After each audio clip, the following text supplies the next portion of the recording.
What is up, guys? It is Pup, your coach of the Green Bay Drilburs, and today, you know me, we're starting up a new league. This one is going to be the APL. We're in the Storm Division, which is the top of four. It's pretty much a continuation of Zero Zone. That's how I'm seeing it, at least. We've got Pyro in here, we've got Aaron in here. We even have people like Crep from GWA's in here, and some of the lower divisions I know. I'm pretty sure Ditto's in here, I'm sure Wolf is in here. There's some other people from other leagues that we know. So it's definitely going to be a really good time. But let's go over some of these rules really quick. It's a little bit different. We do have it's sort of free terror system like Zero Zone, but we have a terror tax. So I'm going to show you. My first pick is Latias. And instead of getting Latias for like 17 points or something, I'm getting Latias for 20 points with Terra. So pretty much every Pokemon's allowed to Terra. There's just a couple exceptions. Mostly at the top of the board, but also like Regieleki cannot Terra. So you buy them with the Terra tax, and you get to have 2 Terra captains, and then you have free Terra on them. So I feel like that's pretty similar to Zero Zone rules anyways, just with 2 Terra captains instead of 1. So let's go right over who I picked up. First of all, you already heard, I got Latias. So I think I had the 15th out of 16th pick. So it was kind of slim, but I'm surprised Latias really fell to me. Latias with Terra is amazing. Being able to set up like Calm Minds, click like stored power, you still have it like agility stuff. You can tear poison so people can't toxic you. You can tear a fairy to get rid of your dragon weakness. It also gets rid of your dark weakness. It really flips a lot of matchups for you, and you could also use it as like Choice Scarf, Choice Specs. Use it as a Soul Dew variant, and also Mist Ball, which is Latias's signature move, got buffed in this generation. So I thought Latias would be a really, really good pick. I don't know if I've ever used Lati in Draft League, but Latias is definitely super duper good. So I thought that would be a great start to our team. And then we pretty much got the wheel. Since we're in the 15th spot, we got the second pick in the second round. And I decided I wasn't going to wait to get a steel type in this draft like I usually do. I picked up Scizor. And Scizor is just a straight up menace. Choice Band and Bullet Punch destroys people. Hits super hard with U-turn. Can set up sword stances. Can defog. Can run a bulky set. It doesn't get roost in this generation, but it's still pretty good. And it covers Latias's weaknesses pretty well. It beats dark types easily. It resists dragon types. It resists fairy types and destroys those. So I thought that would be really good pairing with Latias. No Terra on Scizor. Didn't really think it was necessary, even though you have a 4 times weakness to a fire. But the rest of my team can really cover for that. In the third slot, it took a while to get back to me, but there was one Pokemon that I really, really wanted to use. And as you'll see, I'm actually going to be able to use him in one of our other leagues that I'm trading for. But we picked up Pecharon. And Pecharon combined with Scizor are 2 amazing physical walls. Pecharon has 88 in all base stats except for defense being at 160, which is absolutely insane. I just had my week 1 battle and like mocking for it. Can easily take like +1 adamant earthquakes from a Dragonite, which is absolutely crazy. You take maybe like 50% after Black Sludge.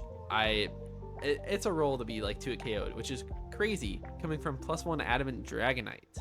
But I just thought that Pecharon would be great. Also has the signature move and ability. It's got Malignant Chain, which has 50% chance to toxic, and its ability makes it so if that you poison people, then you will also confuse them, which is really clutch sometimes. Also can run Hex on a normal set, runs Recover, runs Parting Shot. I can run other stuff too. I didn't make it a Terra Captain.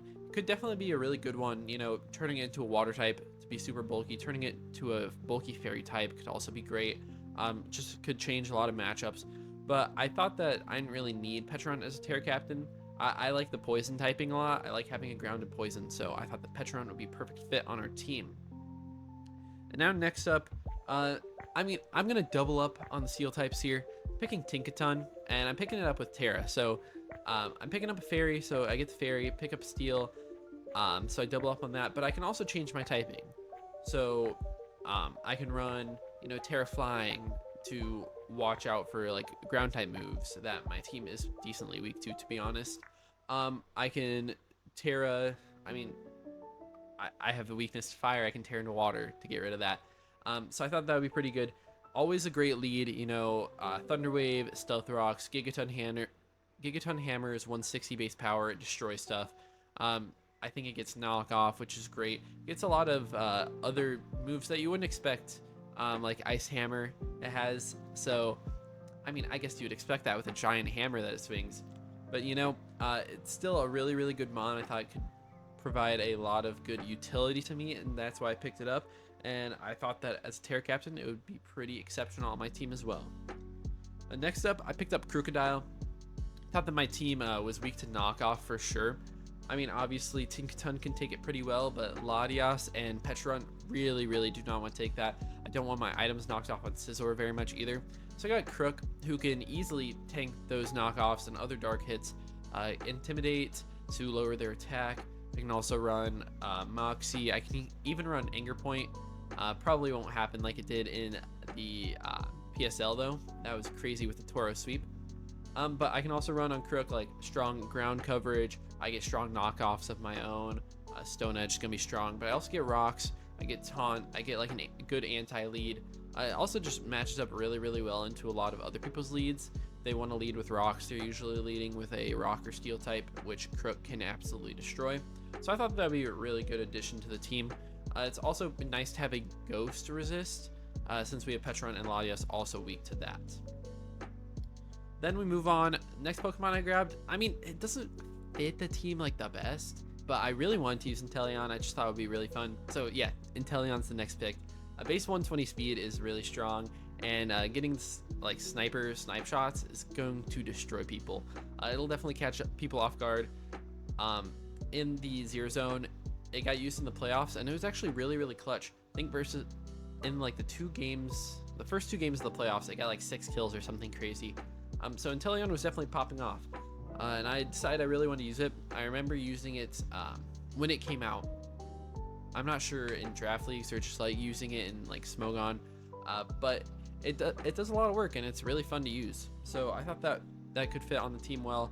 It's a water type, which is also really nice to beat like ground types that are really annoying for my team. Next up, I thought we needed an electric type. Thought we also needed just like some speed too. So picked up Thundurus, the incarnate forms. This one's got Defiant and Prankster. It's not the Therian form that's, the super hard hitter. But Thundurus incarnate can still put up a lot of damage. It's got good coverage. It can run, Prankster sets to like Thunderwave people, set up Tailwind, Taunt probably. It's got Defiant as well, so you can run physical sets like go into an Intimidate user and just superpower them. Click Supercell Slam, click Acrobatics after eating a berry or something. I thought that could be really good on my team, and I mean, it destroys like water types that give my team a little bit of an issue with like water and ice coverage. I don't really respect that really, so I thought this would be really nice. I'm also kind of being weak to rocks at this point. I mean, obviously it doesn't seem like it, but I only have the one defogger, so I knew that I'm gonna have to take something to be able to get rid of hazards. So next pick was Toedscruel, and Toedscruel is actually really fun on this team. I can set up toxic spikes or regular spikes with this thing. I can spin them away. I can spore, even though all of these moves besides rapid spin are negative priority because of its ability, Mycelium Might. But Toedscruel is still really good on our team. It has, I think, base 120 special defense, which is really nice because most of my team is physically defensive, barring the Latias. So I thought that would be really nice to have on the team. It's nice to have a grass type because, ground types are still giving me a little bit of an issue, even though I have like Levitator and Latias, and I have a flying Pokemon in the Thundurus. Toedscruel really just like kind of glues the team together. Toxic spikes are actually really, really great for whittling down stuff. Any sort of hazards is. So having like the Crocodile, the Toedscruel, and the Tinkaton that can all set up hazards, and you never really know which one's going to come each week, it's pretty clutch to have on my team. Speaking of other hazard setters, even though this one definitely doesn't want to set up hazards, we got Terrakion. So I can run like lead sets, Focus Sash, put Stealth Rocks on there, or I can put like Sword Stance, Close Combat, Earthquake, Stone Edge. That sort of thing is destroying people. It's really underrated in this format. It also eats knockoffs with its ability Justified. Gives me like a good way to beat some sort of like flying types that my team right now doesn't really have like the best answer into. So I thought Terrakion would be really good. It's got a good 108 speed tier, so running that Scarfed can be good in some matchups. Running it Banded could be great in others. Or just like setting up sword stances and running like a Life Orb set to just demolish some teams. I'm definitely going to catch some people off guard with Terrakion because they definitely underrate it right now. And I do think that it's comparable to like Iron Boulder level of good, except for obviously not as fast, but it can do just as much work, and it was very, very underpriced. In our second to last spot, we just had a couple points remaining, and you look at my team and you don't see a fire type, so I thought I needed to change that. We grabbed Typhlosion, and man, Scarfed Typhlosion just destroys stuff with Eruption. Don't even get me started on Specs Typhlosion. They don't really have anything super fast, or you know, if I'm able to defeat everything really fast on the opponent's team, destroy them with Eruption. Even if I get hurt, send off Fire Blast, send off Overheat. Got Scorching Sands, has Shadow Ball, has Extra Sensory. It's got everything you really need. I don't even need to run like a choice item on this thing. I could run like Charcoal boosted. Probably don't want to run Life Orb, but I can run Boots because the hazards. You know, Typhlosion really is a great wall breaker as a fire type for our team, and for like 5 points or something, I thought it was way more than worth it. Then that brings us to our last spot, and I grabbed Munchlax. And Munchlax, you might say like, okay, you're grabbing like a not fully evolved Pokemon. It's actually a baby Pokemon. Like, it's gonna suck. But no, you got like 135 base HP, got 85 base special defense, and I mean, with Eviolite, your regular defense isn't that bad either. Mocking for my first battle, like, it's not that bad into the setting up Dragonite, even if I'm fully specially defensive invested. This thing also has Thick Fat as the ability, so it's going to resist the fire and ice type moves, which is really nice on our team, even though it just got the Flash Fire user in Typhlosion. It also is immune to Ghost, which is one of the biggest things for me. I mean, we have Latias and we have Pecharunt that really don't want to get hit by those Ghost moves. We get destroyed by something like Spectria right now, like a Gengar. Those things can just run Specs and wreck our team, so having this specially defensive monster in Munchlax is really good for us to have. It has a lot of good coverage. You can run curse sets with Rest, Sleep Talk. Body Slam for Paras is amazing, and it can come in really clutch. I'm gonna tell you, week 1 we do bring Munchlax. I mean, we're playing into the Iron Bundle, and being able to resist those Freeze Dries and Ice Beams is gonna be really clutch for our team versus that thing. And then Body Slam Paras are just gonna be really good. Yeah, so I mean, that's about it for our team. You know, it might not be like the best group of mons. You know, you look at it, it's kind of like a ragtag group. Doesn't really go together the best like I really wanted it to. You know, when I was drafting it, this is just a lot of fun Pokemon, a lot of Pokemon that I can just like slap on a team and say, you know, this is gonna be fun to use. And especially like putting on Scizor, Inteleon, Terrakion, that's just gonna be really fun to like destroy stuff with those mons. And I mean, I'm in the top division, but it doesn't have to be that serious, you know.